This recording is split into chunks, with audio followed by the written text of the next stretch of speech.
பெருந்திரளாக இங்கு கூடியிருக்கும் எனது இனிய கனடா வாழ் தமிழ் உறவுகளே, உங்கள் எல்லோருக்கும் முதற்கண் வடமாகாண சபை மற்றும் தாயக மக்களினதும் என்னுடையதுமான பொங்கல் வாழ்த்துக்களையும் புது வருட வாழ்த்துக்களையும் மீண்டும் ஒரு முறை தெரிவித்துக் கொள்கின்றேன். எனது கனேடிய பிரயாணம் அதன் நிறைவு கட்டத்தை அடைந்துள்ளது. எனது கடமைகள் என்னை மீண்டும் தாயகம் திரும்ப அழைக்கின்றன. இந்த நிலையில் நாங்கள் இந்த பயணத்தின் போது தொடக்கத்தில் எதிர்பார்த்தவைகளையும் திரும்பும் போது எவ்வவற்றை நாம் சாதித்துள்ளோம், எவற்றில் வெற்றி காணவில்லை என்பது பற்றியும் ஆராய்வது பொருத்தம் என நம்புகின்றேன். முழுமையாக அவை பற்றி குறிப்பிட முடியாவிட்டாலும் ஒரு சில வார்த்தைகள் அது சம்பந்தமாக கூற இருக்கின்றேன். நாங்கள் முக்கியமாக இரட்டை நகர உடன்படிக்கைகளை உருவாக்கவே இங்கு வந்தோம். உடன்படிக்கைகள் ஆரம்ப கட்டத்திலேயே உள்ளதாயினும் இருதரப்பு மக்களின் உற்சாகமும் உச்சநிலையை அடைந்துள்ளது. உதவி புரிய வேண்டும் என்பதில் உங்கள் மத்திய அரசும் மாகாண அரசும் மாநகர சபைகளும் மிக்க ஆர்வத்துடனும் செயல் உறுதியுடனும் இருப்பது எமக்கு நம்பிக்கையை ஊட்டுகின்றது. அரசியல் சமூக பிரமுகர்களுடனான சந்திப்புகளும் அரச சார்பற்ற நிறுவனங்களுடனான சந்திப்புகளும் ஊர் சங்கங்கள், பெண்கள் அமைப்புகள், மாணவர் அமைப்புகள், இளையோருடனான சந்திப்புகள், முதியோருடனான சந்திப்புகள் மற்றும் முஸ்லிம் சகோதரர்களுடனான சந்திப்புகள் யாவையும் மன திருப்தியோடு பயன் விளைவிப்பனவாகவும் அமைந்தன. முதலீட்டாளர்கள், வர்த்தகர்கள் உடனான சந்திப்புகளும் நடைபெற்றன. எமது கனேடிய உறவுகள் தாயகத்தை மீள கட்டியெழுப்பவும் தாயகத்தில் முதலீடு செய்யவும் முன்வந்துள்ளார்கள். பொதுமக்களாகிய உங்களுடனான ஒவ்வொரு சந்திப்பும் முன்னையதை விட கூடிய வலு நிறைந்ததாக, திறன் மிக்கதாக அமைந்திருப்பதையும் அவதானித்துள்ளேன்.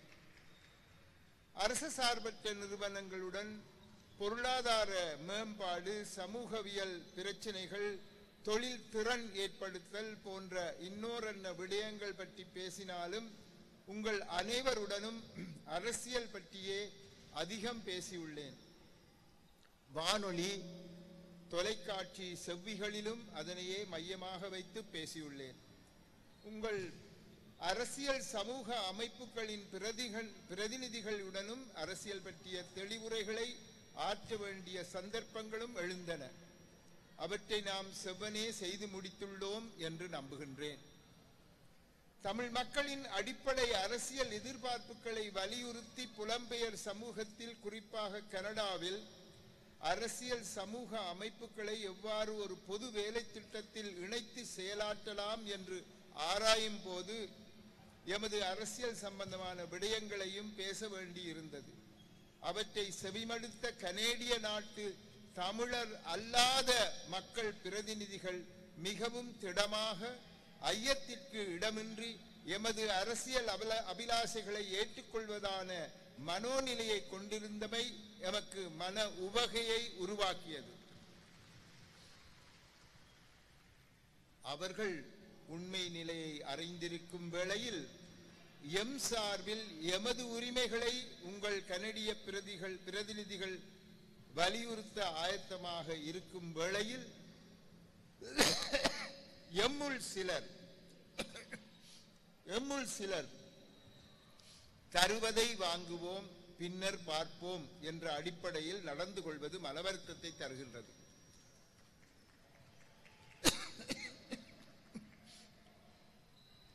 உதாரணத்திற்கு, வடக்கும் கிழக்கும் இணைய வேண்டுமா, சிங்களவர்களும் முஸ்லிம்களும் அதனை எதிர்ப்பார்கள் அல்லவா என்கின்றார்கள். இதனை பற்றி சற்று ஆராய்ந்து பார்ப்போம்.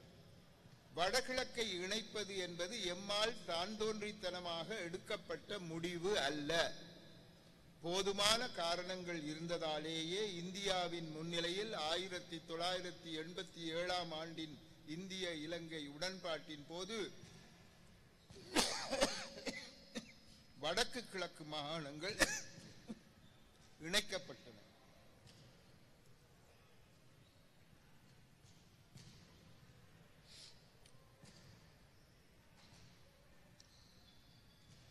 சுமார் 18 வருடங்கள் அந்த இணைப்பு நடைமுறையில் இருந்தது. வடக்கு கிழக்கு இணைய வேண்டிய அவசியம் என்ன? அதனை ஏன் மத்திய அரசாங்கம் எதிர்க்கின்றது? ஏன் சில முஸ்லிம் தலைவர்கள் எதிர்க்கின்றார்கள் என்ற விடயங்களை சுருக்கமாக இங்கு ஆராய்வோம். வடக்கு கிழக்கு பாரம்பரியமாக தமிழ் பேசும் மாநிலங்கள்.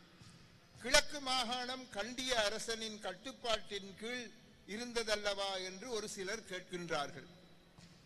அதனால் என்ன? கண்டி அரசனாக இருந்தவர் கூட ஒரு தமிழர் தான்.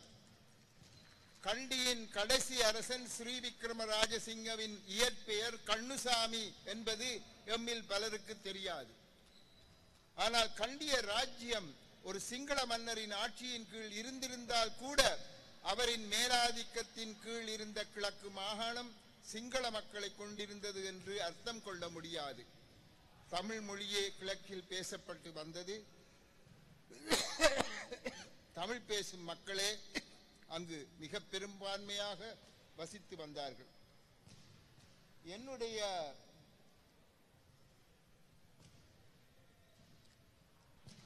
வாழ்க்கை காலத்திலேயே சனப்பரம்பல் கிழக்கு மாகாணத்தில் வெகுவாக மாற்றமடைந்து தற்போது சுமார் 1/3 மக்கள் சிங்களம் பேசுவோராக உள்ளார்கள். 1970களில் திருகோணமலையில் வாழ்ந்த கத்தோலிக்க மத தலைவரான இத்தாலியைச் சேர்ந்த பங்கு தந்தையான ஃபாதர் சம்பா அவர்களை காண சென்றிருந்தேன். அவரும் நானும் சர்வமத சம்மேளனத்தில் இருந்தபடியால் அவரை காண சென்றிருந்தேன். திருகோணமலை நகருக்கு வெளியில் புதிய கிராமங்கள் அப்போது வரத் தொடங்கி இருந்தன. அங்கு வாழ்ந்த கத்தோலிக்க சிங்கள மக்களின் துயர்களை கேட்டறிய ஃபாதர் சம்பா அங்கு சென்றார். போகும்போது என்னையும் அழைத்தார். நானும் சென்றேன். அப்போது நான் ஒரு சட்டத்தரணி. அங்கு காட்டுப்பாங்கான இடங்களில் எல்லாம் குடிசைகளை அமைத்திருந்தார்கள் சிங்கள மக்கள். அவர்களுடன் நாங்கள் உரையாடினோம். நான் சிங்களத்தில் தான் அங்குள்ள தபால் அதிபருடன் பேசினேன். அப்போது அவர் என்னுடன் குறைபட்டு கொண்டார். என்னை சிங்களவர் என்று நினைத்து கொண்டுதான் பேசினார். சார், எங்களை இங்கு வந்து குடியேறுமாறு அரசாங்கம் கட்டாயப்படுத்துகின்றது. எப்படியாவது தமிழர்கள் வாழ்ந்த இடங்களை நீங்கள் உங்களுடையதாக்கி கொள்ள வேண்டும் என்று கூறுகின்றார்கள். பலாத்காரமாக எங்களை கொண்டு வந்து குடியேற்றியுள்ளார்கள். ஆனால் அவர்கள் எங்களுக்கு நீர் கொண்டு வந்து தரவில்லை, தண்ணீர், வேறு எந்த வசதிகளையும் தரவில்லை. நாங்கள் எதை நட்டாலும் வெயிலின் நிமித்தம் அவை கருகி விடுகின்றன. அரசாங்கத்தின் கரவான எண்ணங்களை ஈடேற்ற நாங்கள் தான் கிடைத்தோமா என்று கேட்டார். நான் ஒரு சிங்களவர் என்று நினைத்தே அவர் அவ்வாறு கூறியிருந்தார். ஆனால் அவர் கூறியவை உண்மை. தமிழர் தாயக இடங்களில் சிங்கள மக்களை பலாத்காரமாக குடியேற்ற வேண்டும் என்பதில் அன்றைய சிரிமாவோ அரசு கண்ணும் கருத்துமாக இருந்தது. அன்று எமது அரசியல்வாதிகள் அச்செயல்பாடுகளை தடுக்காது விட்டதால் தான் இன்று கிழக்கு மாகாணத்தில் 1/3 மக்கள் சிங்கள சகோதரர்கள் என்று ஆகிவிட்டது. தமிழர்கள் தெற்கில் காணிகளை கொள்வனவு செய்கின்றார்கள். சிங்களவர்கள் நாங்கள் வடக்கு போனால் என்ன என்று கேட்கின்றார்கள். சிங்கள சகோதரர்கள். தமிழர்கள் தெற்கே சென்றது தாமாக, தமது செலவில், தமது வேலைகளுக்காக சென்றார்கள். ஆனால் திருமலையில் அன்று குடியேற்றப்பட்டவர்கள் தமிழர்களுடைய நிலங்களை பறிப்பதற்காக பலாத்காரமாக அரசாங்கத்தினால் குடியேற்றப்பட்டவர்கள். தாமாக அவர்கள் சொந்த செலவில் அங்கு போகவில்லை. ஆகவே அரசாங்கம் வேண்டுமென்றே தமிழர் தாயகங்களை தம்பசமாக்கவே இவ்வாறான அரச குடியேற்றங்களில் ஈடுபட்டு வந்துள்ளார்கள். தமிழர்கள் தாமாக தெற்கு செல்வதற்கும் அரசாங்கத்தினர் பலாத்காரமாக சிங்களவரை, அதுவும் குற்றவாளிகளாக காணப்பட்டு சிறையில் இருந்தவர்களை விடுவித்து குடியமர்த்துவதற்கும் பாரிய வித்தியாசம் இருக்கின்றது. இன்னும்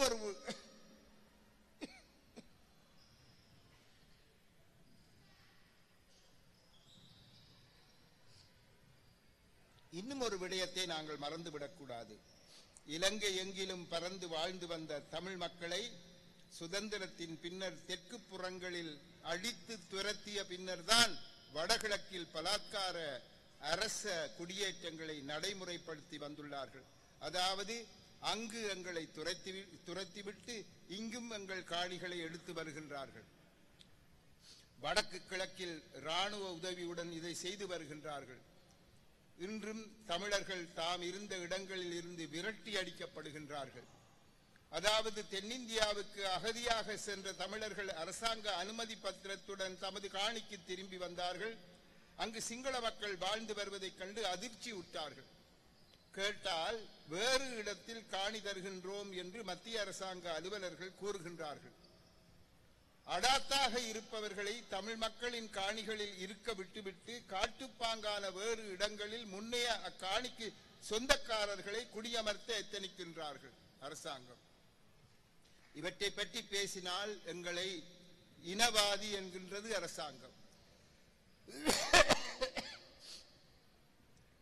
பிழை செய்வது அரசாங்கம். பிழையை எடுத்துக்காட்டினால் எங்களுக்கு இனவாதி பட்டம் தருகின்றார்கள். எம்முள் சிலர் கூட இவ்வாறான பிழைகளை பேசக்கூடாது, அடக்குமுறைகளை எடுத்து கூறக்கூடாது என்று கூறுகின்றார்கள். பாரம்பரியமாக தமிழ் பேசப்பட்டு வந்த வடக்கு கிழக்கு மாகாணங்கள் விரைவில் சிங்களமயமாகிவிடும் என்ற காரணத்தினால்தான் வடக்கையும் கிழக்கையும் இணைக்க வேண்டிய அவசியம் ஏற்பட்டுள்ளது. வடக்கையும் கிழக்கையும் தனித்து இயங்கவிட்டால் விரைவில் தமிழ் பேசும் இடங்களை எல்லாம் சிங்கள மொழி பேசும் இடங்களாக மாற்றிவிட முடியும் என்றுதான் வடக்கு கிழக்கு இணைப்பை அரசாங்கம் எதிர்க்கின்றது. இன்று சுலபமாக கிழக்கை தம்பசமாக்கியுள்ளார்கள். நடக்கப் போவது என்ன என்பதை தெரிந்து கூட எம்மவர்கள் சிலர் வடக்கு கிழக்கு இணைப்பை மிகவும் பவ்யமாக இப்போது கேட்காதீர்கள் என்று கூறுகின்றார்கள். இது என்ன விதத்தில் நியாயமாகும்? தமிழ் மொழி பேசும் பாரம்பரிய இடங்கள் பாதுகாக்கப்பட வேண்டுமானால் வடக்கு கிழக்கு இணைப்பு அவசியம் என்பதை நாங்கள் மறக்க கூடாது. வடக்கு கிழக்கு இணைப்பை முன்வைத்தே நாங்கள் மக்களிடம் வாக்கு பெற்றோம். அதில் மாற்றம் செய்ய வேண்டுமென்றால் எமது மக்கள் தலைவர்கள் அங்கு சென்று வடகிழக்கு இணைப்பு உங்களுக்கு வேண்டாம், ஆனால் எமக்கு வாக்கு போடுங்கள் என்று கேட்க வேண்டும்.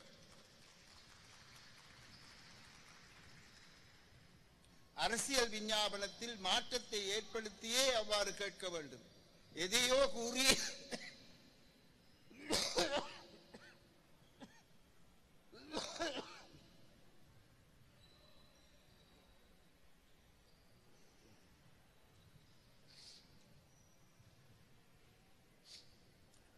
ஒன்பது நாட்கள் கஷ்டப்பட்டதால் வந்த வினை.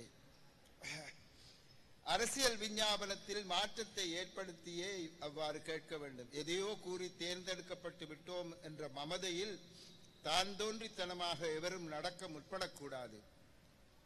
மக்களின்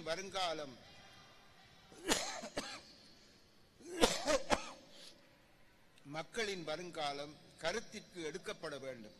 எனவே வடக்கு கிழக்கு இணைப்பு எமது தமிழ் மொழியையும் தமிழ் பேசும் மக்களின் இருப்பையும் உறுதிப்படுத்த தேவையாக இருக்கின்றதே தவிர வெறும் பகட்டின் நிமித்தம் கோரும் கோரிக்கை அன்று வடக்கு கிழக்கு இணைப்பு என்பது. வடக்கு கிழக்கு ஒன்றிணையாது விட்டால் இரு மாகாணங்களும் சிங்கள மொழி பேசும் மாகாணங்களாக மாறுவதை தவிர்க்க முடியாது. இப்போதே அணை கட்டாது விட்டால் வெள்ளம் வந்து எங்களை மூழ்கடித்துவிடும். அதனால் என்ன? பொருளாதார முன்னேற்றம் தான் முக்கியம். அரசாங்கத்துடன் சேர்ந்து நாங்கள் பொருளாதார முன்னேற்றத்தில் ஈடுபடுவோம். தமிழ் என்ன, தமிழ் பணம் தான் முக்கியம் என்று சிலர் கருத்து தெரிவிக்கின்றார்கள். 1983 ஜூலை மாதத்துக்கு முன்னர் கொழும்பில் தமிழர் பொருளாதாரம் நன்றாக முன்னேறி இருந்தது. வெளிநாடுகளில் இருந்த தமிழர்கள் பலர் நாடு திரும்ப திட்டம் போட்டு இருந்தார்கள். ஆனால் நடந்தது என்ன? தமிழ் மக்களின் பொருளாதார கேந்திர மையங்கள் அடித்து நொறுக்கப்பட்டன. அந்த ஜூலை மாதத்திலே தமிழர்கள் பொருளாதார விருத்தி அடைகின்றார்கள் என்று கண்டவுடன் அதனை பறிக்கவோ பறிமுதல் செய்யவோ ஒரு சாரார் இருந்தே தீர்வார்கள். எனவே எம்மை நாம் பாதுகாத்துக் கொள்வது முக்கியமான ஒன்று. வெள்ளம் வராது இருக்க அணை போடுவது அவசியம். எம்மை நாமே பாதுகாத்துக் கொள்ள வேண்டுமென்றால் எமது தாயக பிராந்தியங்களில் எமக்கு சமஷ்டி முறையிலான ஒரு தீர்வு வேண்டும். ஏன் சமஷ்டி? ஒற்றையாட்சி போதுமே என்கின்றார்கள் சிங்கள அரசியல்வாதிகள். எம்முள் சிலரும் இதனை கூறுகின்றார்கள். ஆனால் ஒற்றையாட்சியை சிங்கள தலைவர்கள் கேட்பதற்கு காரணம் உண்டு. பிரித்தானியர் நாட்டை 1833ஆம் ஆண்டு ஒன்றிணைத்து ஒற்றையாட்சியை உண்டு பண்ணியவுடன் முழு அதிகாரமும் பிரித்தானியாவை சென்று அடைந்தது. எமக்கு சுதந்திரம் வழங்கிய போது ஒரு சமஷ்டி அரசியல் யாப்பை தந்துவிட்டு சென்றிருக்க வேண்டும். ஆனால் பிரித்தானியர் ஒற்றையாட்சியை எமக்கு வழங்கிவிட்டு சென்று விட்டார்கள். இந்த ஒற்றையாட்சி முறையே முழு நாட்டின் மீதான முழு அதிகாரங்களையும் சிங்கள அரசியல் தலைவர்கள் தம்பசம் எடுத்துக்கொள்ள உதவி புரிந்தது. 29வது ஷரத்து அரசியல் யாப்பில் இருந்தும் கூட 56ஆம் ஆண்டில் சிங்களம் மட்டும் சட்டம் கொண்டு வரப்பட்டது என்றால் ஒற்றையாட்சி அதிகாரம் கொண்ட பெரும்பான்மையின மக்களை தடுக்க எம்மால் முடியவில்லை என்பதுதான் அர்த்தம். ஆங்கிலேயர் சமஷ்டி அரசியல் யாப்பை தந்துவிட்டு சென்றிருந்தார்களே, ஆனால் வடக்கையும் கிழக்கையும் பாதிக்கும் வண்ணம் சிங்களம் மட்டும் சட்டம் கொண்டு வர முடியாமல் போயிருக்கும். நாடு சுதந்திரம் அடைந்த காலத்தில் எமது நாட்டின் ஆளுநர் நாயகமாக இருந்தவர் சோல்பரி பிரபு. ஒற்றையாட்சியை நாட்டுக்கு கையளித்த அவர்தான் 1958ஆம் ஆண்டு கலவரங்களின் பின்னர் இவ்வாறு நடக்கும் என்று தெரிந்திருந்தால் நான் ஒற்றையாட்சியை வழங்க இடமளித்திருக்க மாட்டேன் என்று BH ஃபார்மர் என்ற நூலாசிரியருக்கு கூறியிருந்தார்.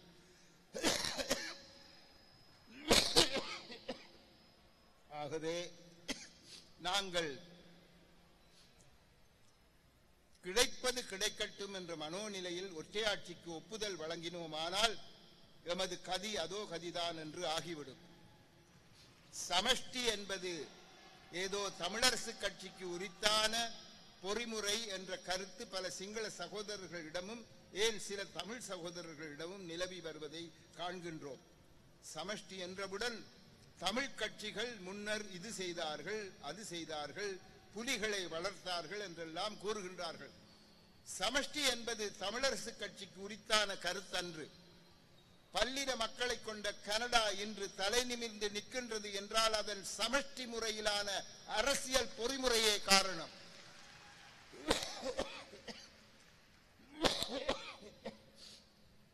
சிங்கள மக்கள் மனதில் சமஷ்டி என்ற சொல்லுக்கு பிரிவினை என்ற கருத்தை கொடுத்துள்ளார்கள் சிங்கள அரசியல்வாதிகள். ஒருவேளை தமிழரசு கட்சி என்ற பெயர் வைக்காமல் சமஷ்டி கட்சி என்று பெயர் வைத்திருந்தால் இவ்வாறான பிழையான வியாக்கியானத்தை தடுத்திருக்க முடிந்திருக்குமோ நான் அறியேன். சமஷ்டி நாட்டை ஒற்றுமைப்படுத்தும், பிரிக்க உதவி புரியாது என்ற உண்மையை அறிந்தும் கூட சிங்கள அரசியல் தலைவர்கள் சமஷ்டி என்றால் பிரிவினை என்ற கருத்தை திரும்ப திரும்ப கூறி வருகின்றார்கள். ஒரே நாட்டுக்குள் சில பிராந்தியங்களுக்கு சுயாட்சி வழங்குவது பிரிவினை ஆகாது. ஒற்றுமையில் பன்மைத்துவத்தை வழங்குவதே சமஷ்டி. ஆகவே சமஷ்டி அரசியல் பொறிமுறையும் வடகிழக்கு இணைப்பும் தமிழ் மக்களை பொறுத்தவரை பேரம் பேச முடியாத அடிப்படை கோரிக்கைகள் என்பதை நாங்கள் மறக்கக்கூடாது. எங்கள் பாரம்பரிய இடங்கள் பறிபோகாமல் இருக்க வேண்டுமானால் வடக்கு கிழக்கு இணைப்பு அவசியம். சகல அதிகாரங்களையும் கொண்டிருக்கும் மத்திய அரசாங்கம் தனது அதிகாரங்களில் சிலவற்றை தமது முகவர்களுக்கு வழங்குவது வேறு, அதாவது டீசென்ட்ரலைசேஷன் வேறு, முறையான அதிகார பரவலாக்கம் செய்வது வேறு, டெவல்யூஷன். அதிகார பரவலாக்கம் செய்து அதிகாரங்கள் நமக்கு தரப்பட்டு விட்டால் தான் தோன்றித்தனமாக அவற்றை மத்திய அரசாங்கம் திரும்ப பெற முடியாது.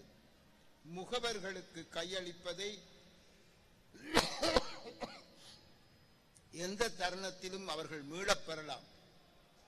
இவற்றையெல்லாம் எமது மக்கள் சிந்தித்து செயலாற்ற வேண்டிய தருணம் தற்போது பிறந்துள்ளது.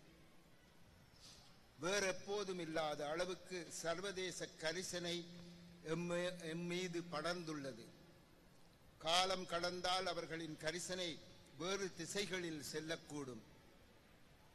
இதை அறிந்தே ஐக்கிய நாடுகள் சபையில் தாமதங்களை ஏற்படுத்த அரசாங்கம் முனைந்துள்ளது. ஜெனீவாவில் இலங்கை மீண்டும் காலக்கெடு கேட்கவிருப்பதாக பேசப்பட்டு வருகின்றது. இதனால் தான் அரசியல் ரீதியான உங்கள் பிரதிநிதிகளை நாங்கள் இங்கு சந்தித்த போது எமது அரசாங்கம் எடுத்த நடவடிக்கைகள் பற்றி மட்டும் மேல்வாரியாக பார்க்காமல் அவற்றினால் என்ன நன்மைகள் கிடைத்துள்ளன, அவை கிடைக்குமோ என்று ஆராய்ந்து பார்க்குமாறு அந்த அலுவலர்களிடம் கேட்டுக்கொண்டோம். உதாரணத்திற்கு காணாமற் போனோர் பற்றிய அலுவலகம் என்று ஒன்றை உருவாக்கினார்கள், office of the missing persons. அதனால் மக்களுக்கு என்ன நன்மை கிடைத்தது, அதற்கு போதிய அதிகாரங்கள் வழங்கப்பட்டனவா போன்ற பல கேள்விகளுக்கும் பதில் காணுங்கள் என்று உங்களுடைய கனேடிய அலுவலர்களுக்கு நாங்கள் கூறியிருக்கின்றோம். வெறுமனே மன்னிக்க வேண்டும், வெறுமனே பெயரளவில் குழுக்கள் அலுவலகங்கள் அமைத்து பின் அவற்றால் பாதிக்கப்பட்ட மக்களுக்கு எதுவித நன்மையும் கிடைக்காமல் போனால் அச்செயல் சர்வதேசங்களையே ஏமாற்றும் செயலாக அமைந்துவிடும். இவற்றை எல்லாம் பற்றி உங்கள் சமஷ்டி, மாகாண, மாநகர சபை பிரதிநிதிகள் மற்றும் அலுவலர்களுடன் சந்தர்ப்பம் கிடைக்கும் போதெல்லாம் எடுத்து கூறியுள்ளோம் இந்த சென்ற 9 நாட்களிலே. அந்த விதத்தில் எமது வருகையை பயனுள்ளதாகவே நாங்கள் கணிக்கின்றோம். எம்மை காண வந்த எமது தமிழ் சகோதர சகோதரிகளின் ஊக்கமும் உற்சாகமும் எமக்கு புதிய உத்வேகத்தை கொடுத்துள்ளது. பலவிதமான தனிப்பட்ட தேக அசௌகரியங்களை எதிர்நோக்கிய நான் உங்கள் உற்சாகத்தின் காரணமாக புத்துணர்வு பெற்றுள்ளேன்.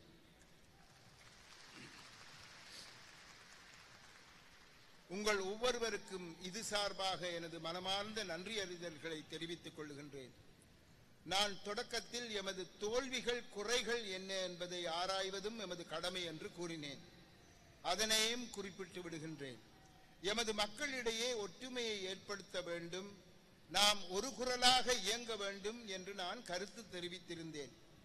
அதனை ஏற்று 7 அமைப்புகள் ஒன்றிணைந்து ஒரு ஏற்பாட்டு குழுவை அமைத்து எனது பயணத்தை அப்பழுக்கற்ற வகையில் ஒழுங்கமைத்திருந்தார்கள்.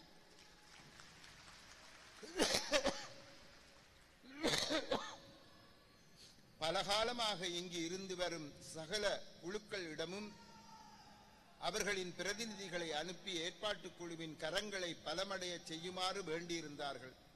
ஆனால் சிலர் அந்த வேண்டுகோளை தட்டி கழித்து விட்டார்கள். தன்னம்பிக்கைக்கும் ஆணவத்திற்கும் இடையில் இருக்கும் வேற்றுமையை நான் பல இடங்களிலே கூறியுள்ளேன். என்னால் முடியும் என்பது தன்னம்பிக்கை, என்னால் மட்டும் முடியும் என்பது ஆணவம்.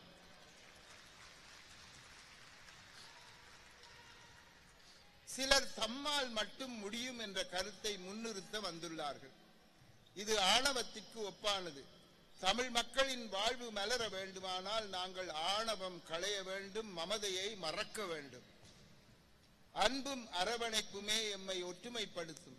பிரிந்து நிற்கும் அனைவரும் ஒன்று சேருங்கள் என்பதை விட கனடா வாழ் தமிழ் பேசும் மக்களுக்கு என்னால் தரக்கூடிய வேறெந்த செய்தியும் கிடையாது.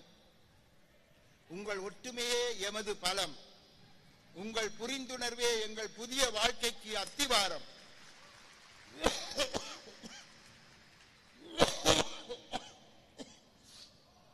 உங்கள் தன்னலமற்ற சேவையே எமது தாயகத்தின் மேம்பாட்டுக்கு வழியமைக்கும். அனைத்து தமிழ் மக்களுக்கும் இந்த வயோதிபன் கூறும் அறிவுரை இதுதான்.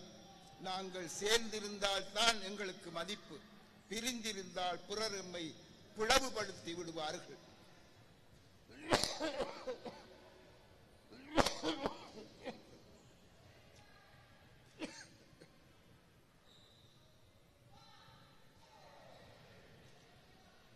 சென்றவை சென்றவையாக இருக்கட்டும். வேற்றுமைகள் இருந்தாலும் உங்கள் வேற்றுமைகளை மூட்டை கட்டிவிட்டு ஒருங்கிணைந்து செயற்படுங்கள்.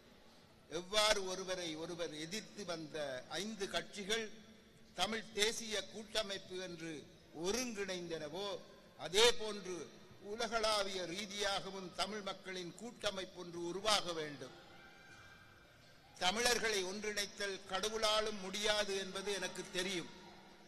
ஆனால் சுனாமி வந்தபோது அரச படைகளும் விடுதலை புலிகளும் 2-3 நாட்களுக்கு சேர்ந்தே ஒற்றுமையாக பாதிக்கப்பட்ட மக்கள் சார்பாக கடமையாற்றினார்கள். பின்னர் பிரிந்து விட்டார்கள். அதேபோல் உலகளாவிய ரீதியில் தமிழ் மக்களின் சார்பில் குரல் கொடுக்க வேண்டிய ஒரு சந்தர்ப்பம் தற்போது எழுந்துள்ளது. போர்க்குற்ற விசாரணையை திடமாக சர்வதேச உள்ளீடுகளுடன் எடுத்துச் செல்லுமாறு இலங்கை அரசாங்கத்தை கட்டாயப்படுத்த வேண்டிய தருணம் உதித்துள்ளது. யாவரும் சேர்ந்து இது பற்றி குரல் கொடுக்க வேண்டும். நெருக்குதல் ஒன்றே சிங்கள அரசாங்கங்களை நீதிக்கும் நியாயத்திற்கும் செவிசாய்க்க வைத்திருக்கின்றன. சௌமியமூர்த்தி தொண்டமான் அவர்கள் தமது மக்களின் உரித்துக்களை பெற வேலை நிறுத்தங்களில் ஈடுபட்டார். அவர் அவ்வாறு நெருக்குதல்களை கொடுத்ததால் தான் அப்போதைய அரசாங்கங்கள் இசைந்து கொடுத்தன. நாம் நமது உரித்துக்களை பெற்றுக்கொள்ள வேண்டுமானால் அவ்வாறான நெருக்குதல்கள் அவசியம். அதனை இன்றைய காலகட்டத்தில் நாங்கள் சர்வதேச குரலின் வாயிலாகத்தான் ஏற்படுத்த முடியும். ஐக்கிய நாடுகள் சபையினால் நெருக்குதல்கள் முன்வைக்கப்பட்டால் தான் இலங்கை அரசாங்கம் நீதிக்கும் நியாயத்திற்கும் கட்டுப்படும். எமது கோரிக்கைகள் நியாயமானவை. எமக்கு இதுகாலம் நடந்த அநியாயங்களே எமது கோரிக்கைகளை நியாயப்படுத்த வல்லன. நீதிக்கு புறம்பான அரச குடியேற்றங்களே கிழக்கில் வேற்றார் வந்து குடியேற வழிவகுத்தது.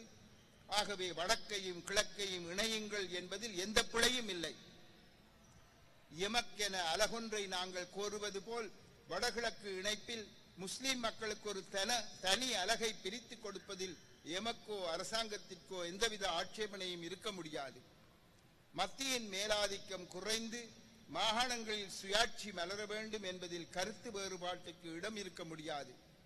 அண்மையில் மத்தியின் மேலாதிக்கத்திற்கு எதிராக கிழக்கு தவிர்ந்த மாகாண சபைகள் அனைத்தும் தமது குரலை ஓங்கி ஒலிக்கச் செய்துள்ளார்கள். கிழக்கு சிந்திப்பதற்கு காலக்கெடு கேட்டுள்ளது. சப்ரகமுவ முதலமைச்சர், மத்திய மாகாண முதலமைச்சர் ஆகியோர் என்னுடன் சேர்ந்து பொருளாதார அபிவிருத்தி பற்றிய அரசாங்க முன்மொழிவை எதிர்ப்பதாக எனக்கு தெரிவித்தார்கள். அதன் பின் மற்ற 8 மாகாணங்களிலும் 7 மாகாணங்களில் அவர்கள் எதிர்த்திருந்தார்கள். உடனே நான் 9 மாகாணங்களுக்கும் சமஷ்டி அடிப்படையில் அதிகாரங்களை அளித்து வேண்டிய 2 அல்லது அதற்கு மேற்பட்ட மாகாணங்கள் தாமாக இணைய வழிவகுத்தால் என்ன என்ற கருத்தை படரவிட்டிருக்கின்றேன். எனவே சமஷ்டி சம்பந்தமான எங்கள் கோரிக்கை நியாயமானது என்பது சிங்கள மாகாணங்களில் இருந்து வெளிவரக்கூடிய ஒரு சந்தர்ப்பம் தற்போது எழுந்துள்ளது. உங்கள் ஒற்றுமையே எமது பலம் என்று கனேடிய மக்களுக்கு மீண்டும் கூறி அவர்கள் ஒவ்வொருவரின் வாழ்க்கையிலும் இறைவனின் பார்வை படர்வதாக என்று பிரார்த்தித்து என்னை இது நாள் வரையில் பார்த்து பாதுகாத்து பணிவன்புடன் பணிவிடைகள் செய்த ஏற்பாட்டுக்குழு அங்கத்தவர்கள் ஒவ்வொருவருக்கும் எனது மனமார்ந்த நன்றிகளை தெரிவித்து உங்கள் அனைவரையும் பிரிந்து செல்ல வேண்டிய தருணம் வந்துள்ளதை உணர்ந்து என் அன்பை உங்களுடன் பகிர்ந்து விடைபெறுகின்றேன். நன்றி, வணக்கம். யுத்தத்தால் பாதிக்கப்பட்ட மக்களுக்கும் போராளிகளுக்கும் உங்கள் பணி எவ்வாறு அமையும்? உங்களின் வடமாகாண சபை உறுப்பினர்கள் சமூக ஏற்றத்தாழ்வு இன்றி சேவை செய்கின்றார்களா என்று கேட்டிருக்கின்றார்.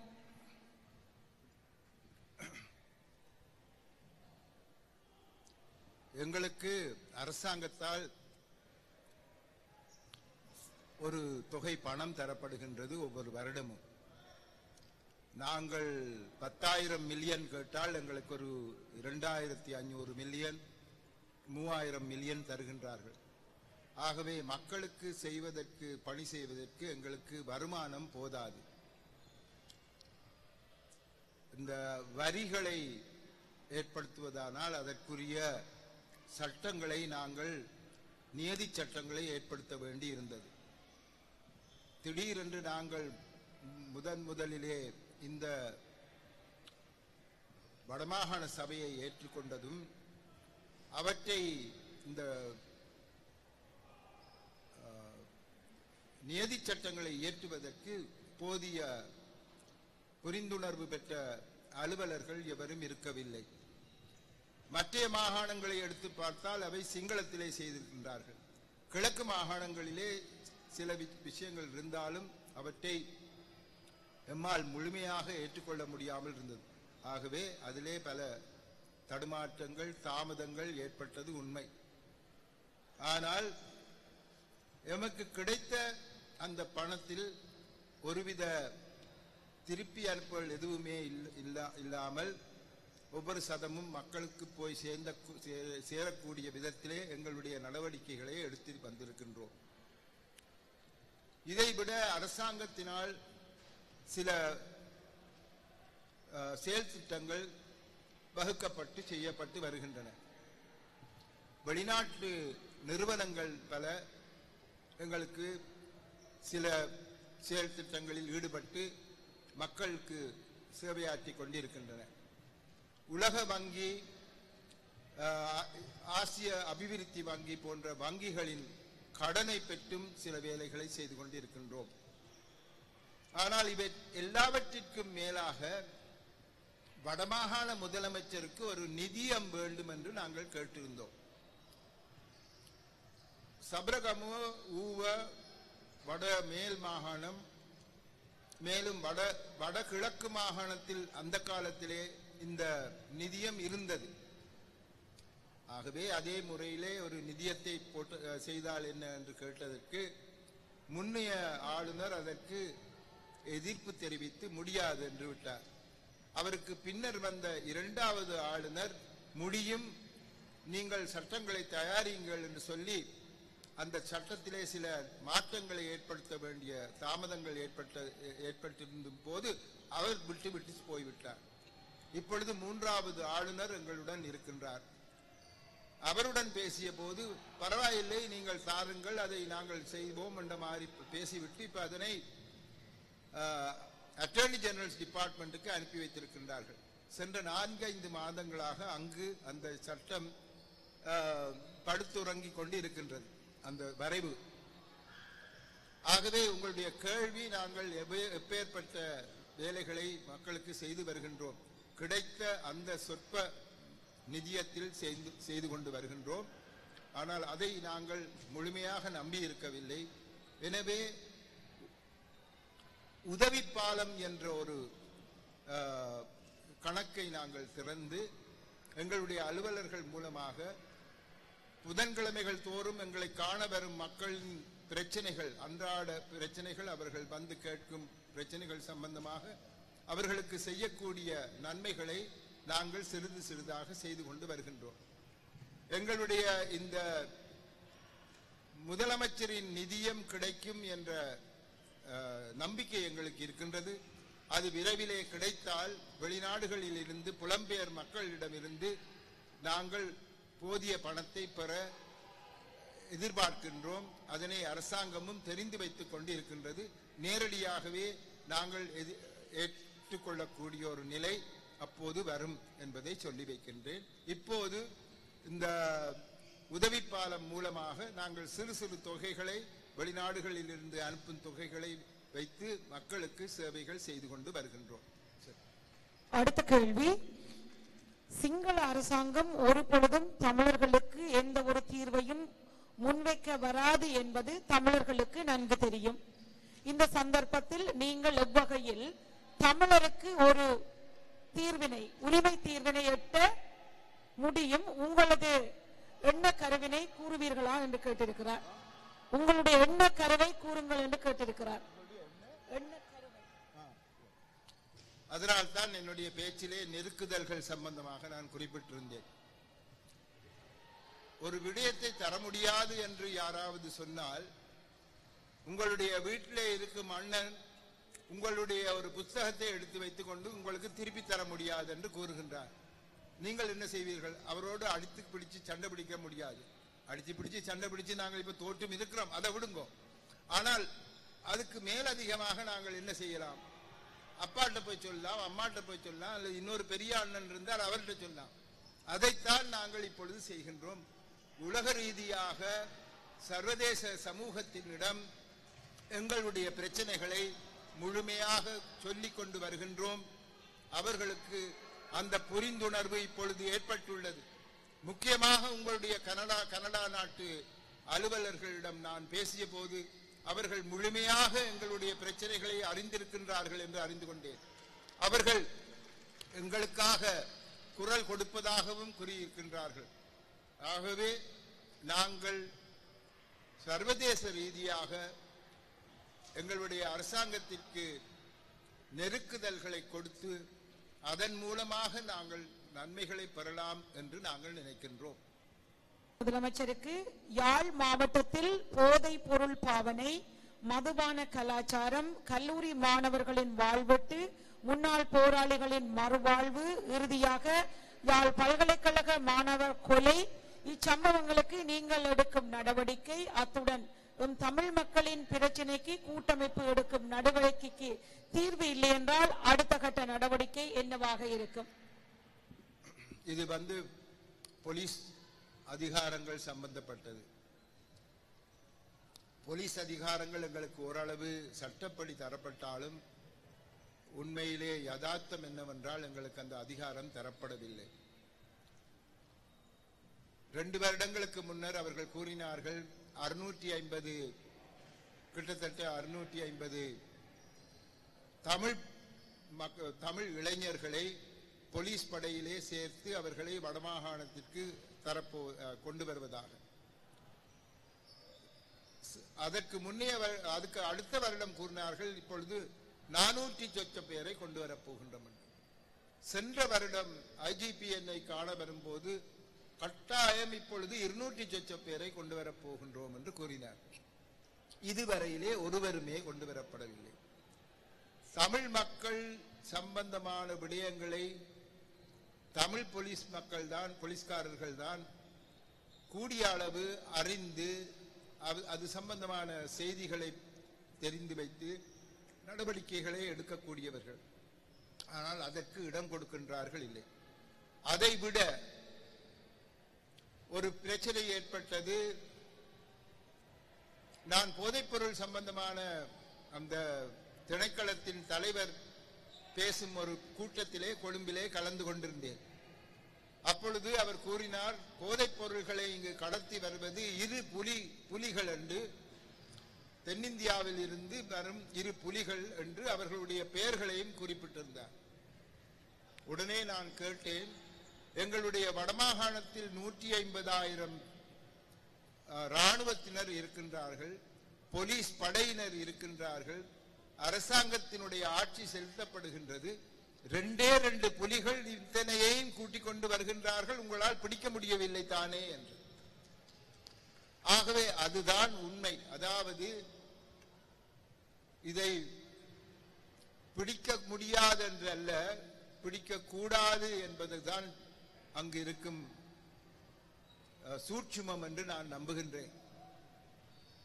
எங்களுடைய இளைஞர்கள் மேலும் மேலும் விருத்தி அடையக்கூடாது, மேலும் ஒரு போர் வந்துவிடக் கூடாது, அவர்களுடைய கவனம் வேறு விடயங்களிலே ஈடுபட வேண்டும் என்ற ஒரு எண்ணம் யாரோ ஒருவரிடம் இருக்கின்றதோ என்ற ஒரு சந்தேகம் எங்களுக்கு எழுந்திருக்கின்றது. எனவே போதைப்பொருள் சம்பந்தமாக நாங்கள் எங்களால் முடிந்த பலவற்றை நாங்கள் செய்து கொண்டு வருகின்றோம். கல்லூரி அதிபர்களுடன் பேசி அது சம்பந்தமாக சில நடவடிக்கைகளை எடுத்து வருகின்றோம். உதாரணமாக சில கல்லூரிகளிலே இந்த சிவர்களுக்கு மேலால் பொட்டலங்கள் வீசப்படுகின்றன. கல்லூரி மாணவர் ஒருவர் அந்த பொட்டலத்தை எடுத்துக்கொண்டு போய் மற்ற மாணவர்களுக்கு அவற்றை விநியோகித்து போதைப்பொருள் கல்லூரி உள்ளேயே நடைபெறுவதாக, போதைப்பொருள் பாவனை கல்லூரி உள்ளேயே நடைபெறுவதாக எங்களுக்கு தெரிய வந்தது. இது சம்பந்தமாக எல்லாம் நடவடிக்கைகள் எடுத்து வருகின்றோம். நீங்கள் மற்ற பல விடயங்களை குறிப்பிட்டிருந்தீர்கள். அத்தனையும் போலீசாருடன் சேர்ந்த விடயம். போலீசார் சம்பந்தமாக எங்களுக்கு இருக்கும் பலம் அல்லது அதிகாரம் இருந்தும் இல்லாதது போன்றுதான். எங்களுக்கு சில பலம் இருக்கின்றது சட்டப்படி, ஆனால் அதனை பிரயோகிக்க முடியாத நிலையிலே இருக்கின்றோம். இதன் காரணத்தினால் தான் 1987ஆம் ஆண்டு இந்த சட்டம் வந்த உடனேயே அக்டோபர் மாதம் 28ஆம் தேதி திரு அமிர்தலிங்கம் அவர்கள், சிவசிதம்பரம் அவர்கள், சம்பந்தன் அவர்கள் சேர்ந்து ராஜீவ்காந்தி அவர்களுக்கு, பிரதம மந்திரி ராஜீவ்காந்தி அவர்களுக்கு ஒரு கடிதம் எழுதினார்கள். நீங்கள் தந்திருக்கும் இந்த 13வது திருத்த சட்டத்தினால் எங்களால் ஒன்றுமே செய்ய முடியாத ஒரு நிலை இருக்கின்றது, இது அதிகாரமற்ற ஒரு சட்டம் என்று சொல்லி அந்த சட்டத்தை அவர்கள் அதை எதிர்த்து பாராளுமன்றத்தில் தேர்தலிலே நிற்காமல் கூட அந்த காலத்திலே இருந்தார்கள். அதே ஒரு சட்டத்தை தான் இப்பொழுது நாங்கள் கையில் எடுத்து வைத்து நடத்தி கொண்டிருக்கின்றோம். ஆகவே சட்டத்திலே எங்களுக்கு பலவிதமான சிக்கல்கள் இருக்கின்றன. ஆனால் எங்கள் மக்களை நாங்கள் மறக்கவில்லை. உரிய நடவடிக்கைகளை ஆங்காங்கே செய்து வருகின்றோம். எங்களுடைய வடமாகாண சபை உறுப்பினர்கள் இதற்கு உடந்தையாக இருந்து எங்களுக்கு பலவித செய்திகளையும் தகவல்களையும் தந்தால் உடனேயே போலீசாரின் மேலிடத்துக்கு இது சம்பந்தமாக பேசி உரிய நடவடிக்கை எடுக்கின்றோம். தற்போதைய போலீஸ் மா அதிபர் எமக்கு மிகவும் வேண்டியவராக இருக்கின்றார். அவர் முன்னர் யாழ்ப்பாணத்திலே கடமையாற்றியதால் அவருடன் எங்களுக்கு சுமூகமான உறவு இருக்கின்றது. ஆகவே பல விதங்களிலே அவர்களை பேசி தான் சில நடவடிக்கைகளை எடுக்க முடியுமே ஒழிய அதிகார ரீதியாக எங்களுக்கு செய்யக்கூடிய ஒரு நிலை இல்லை. இதுதான் உண்மை. சுதந்திரம் அடைந்ததிலிருந்து எமது போராட்டங்கள் ஏன் தோல்வியில் முடிகின்றது என்பது பற்றி அரசியல் அறிஞர்கள், ஆய்வாளர்களை கொண்டு ஒரு ஆய்வு மகாநாடு நடத்தப்பட்டு அது அறிக்கை வாயிலாகவோ அல்லது புத்தக வடிவிலோ வெளியிட்டால் அது எமது இளைய தலைமுறைக்கு பாடமாக செயல்படும். எமது போராட்டத்தை, பழைய பிரிவினைகளை பாடமாக கொண்டு செயல்படுவதற்கு உதவும். அவற்றை சார்ந்த வெகுஜன அமைப்புகளை கொண்டு இவற்றை செயல்படுத்த முடியுமா என்று கேட்டிருக்கிறார்கள். அதெல்லாம் செய்ய வேண்டிய அவசியமில்லை. நானே உங்களுக்கு அதுக்குரிய காரணத்தை சொல்றேன். எங்களுக்குள் ஒற்றுமை இல்லை, அதுதான் காரணம். தமிழ் மக்களிடையே ஒற்றுமை இருந்திருந்தால் இப்பேற்பட்ட நிலை எங்களுக்கு வந்திருக்காது. அந்த காலத்தில் இருந்து என்ன நீ ஜிஜியா அல்லது எஸ்ஜேவியா அல்லது பிரபாகரனா அவனுக்கு எதிரானவனா என்று இந்த விடயத்தில் நாங்கள் ஒருவரை ஒருவர் பகைத்து கொண்டு இருக்கின்றோமே ஒழிய தமிழ் மக்களினுடைய போராட்டத்தின் சம்பந்தமாக உனக்கும் எனக்கும் எத்தனையோ வித்தியாசங்கள் இருந்தாலும் நாங்கள் சேர்ந்திருந்து இதை சம்பந்தமாக நடவடிக்கை எடுக்க வேண்டும் என்று நாங்கள் சிந்திக்கின்றோமா? அந்த சிந்தனை எங்களிடம் வர வேண்டிய ஒரு கடப்பாடு எங்களுக்கு இருக்கின்றது. நாங்கள் எங்களுடைய தனிப்பட்ட பிரச்சனைகளை மறந்து தமிழ் மக்களினுடைய விடிவுக்காக எல்லோரும் சேர்ந்து போரிட்டோமானால், சேர்ந்து எங்களுடைய குரலை எழுப்பினோமானால் கட்டாயம் எங்களுக்கு நம்முடைய தீர்வு கிடைக்கும்.